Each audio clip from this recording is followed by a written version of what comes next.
Praise the Lord everyone. சந்தோஷமா இருக்கிறீங்களா? சந்தோஷமா இருங்க. கர்த்தர் உங்களோட கூட இருக்கிறார். இந்த நாளில் பார்த்தீங்கன்னா நம்மளோட வாழ்க்கையை நம்மளே டிசைன் பண்ணிக்கிறோம். ஹல்லேலூயா. என்ன பண்ணிக்கிறோம்னா நம்மளே டிசைன் பண்ணிக்கிறோம்.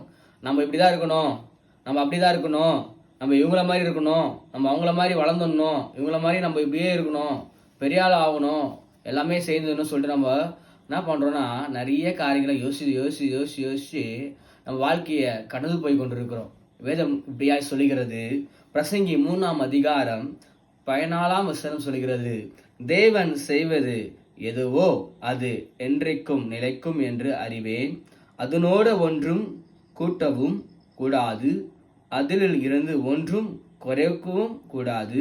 மனுஷர் தமது சமூகத்தில் பயந்து இருக்கும்படி தேவன் இப்படி செய்து வருகிறார்.